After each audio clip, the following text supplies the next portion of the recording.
Champions ಆದ ನಂತರ ಸಂಜು ಸ್ಯಾಮ್ಸನ್ ಹೇಳಿದ್ದೇನು, ಖುಷಿಯಲ್ಲಿ ದೊಡ್ಡ ರಹಸ್ಯ ಬಯಲು ಮಾಡಿದ. IPL 2026 ಕೂಡ ಸ್ಟಾರ್ಟ್ ಆಗ್ತಿದೆ. ಟೀಮ್ ಇಂಡಿಯಾ ತಂಡ T20 ವಿಶ್ವಕಪ್ನ ಗೆದ್ದಿದೆ. ಅದಕ್ಕೆ ಪ್ರಮುಖ ಕಾರಣ ಸ್ಯಾಮ್ಸನ್ ಅಂತಾನೆ ಹೇಳ್ಬೋದು. 3 ಕ್ರೂಷಿಯಲ್ ಮ್ಯಾಚಸ್ ಅಲ್ಲಿ ಸೂಪರ್ ಆಗಿ ಆಡಿದ್ರು. ಫೈನಲ್ನಲ್ಲೂ ಕೂಡ ಬೆಂಕಿಯಾಗಿತ್ತು ಸ್ಯಾಮ್ಸನ್ ಅವರ ಆಟ.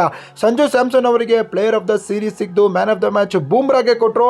ಆದರೆ ಸಂಜು ಸ್ಯಾಮ್ಸನ್ ಬೂಮ್ರಾಗೆ ಕೊಡಿ ಅಂತ ಹೇಳಿದ್ದಾರೆ.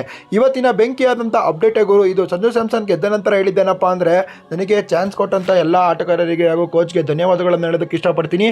ಈ ಪಿಚ್ಚು ಬ್ಯಾಟಿಂಗ್ ಆಡೋದಕ್ಕೆ ತುಂಬ ಈಸಿ ಇತ್ತು. ಅಹಮದಾಬಾದ್ ಪಿಚ್ಚು ಹೇಗೆ ಆಡುತ್ತೆ ಅಂತ ನಮಗೆ ಗೊತ್ತಿತ್ತು. ಅದೇ ಥರ ಆಡಿದಾದರೆ ಬೂಮ್ರಾ ಔಟ್ಸ್ಟ್ಯಾಂಡಿಂಗ್ ಬೌಲಿಂಗ್ನ ಕೊಟ್ಟಿದ್ದಾರೆ. ಔಟ್ಸ್ಟ್ಯಾಂಡಿಂಗ್ ಆಗಿ ಪರ್ಫಾರ್ಮೆನ್ಸ್ನ ಕೊಟ್ಟಿದ್ದಾರೆ. ನಾನು ಬ್ಯಾಟಿಂಗಲ್ಲಿ ಕೊಟ್ಟಿದ್ದಾರೆ Bumrah bowling the god of bowlers ಅಂತಲೇ ಹೇಳ್ಬೋದು. ಫಾಸ್ಟ್ ಬೌಲಿಂಗ್ ಡಿಪಾರ್ಟ್ಮೆಂಟ್ ಅಂತಲೇ ಹೇಳ್ತೀನಿ. ಬೂಮ್ರಾಗೆ ಕೊಡಿ ಮ್ಯಾನ್ ಆಫ್ ದ ಮ್ಯಾಚ್ ಅಂತ ಸಂಜು ಸ್ಯಾಮ್ಸನ್ ಅವರು ಹೇಳಿದ್ದಾರೆ. ಇದು ಸಂಜು ಹೇಳಿರುವ ಮಾತುಗಳು. ಸಂಜು ಸ್ಯಾಮ್ಸನ್ ಅವರಿಗೆ ಪ್ಲೇಯರ್ ಆಫ್ ದ ಸೀರೀಸ್ ಬಂತು, ಆದರೆ ಅವರು ಬೂಮ್ರಾಗೆ ಇದನ್ನು ಕೊಡಬೇಕು ಅಂತ ಹೇಳಿದ್ರು. ಇದು ಗುರು ಸಂಜು ಸ್ಯಾಮ್ಸನ್ನು.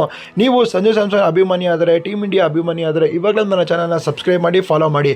ಸಂಜು ಎಂಥ ಪ್ಲೇಯರ್ ಅಂತ ನಿಮಗೆ ಗೊತ್ತು. ಅದೇ ಥರ ಆಡಿ ತೋರಿಸಿದ್ದಾರೆ. CSಗೆ ಕ್ಯಾಪ್ಟನ್ ಆಗ್ತಾರ ಸಂಜು ಸ್ಯಾಮ್ಸನ್. ನೋಡೋಣ ಬನ್ನಿ.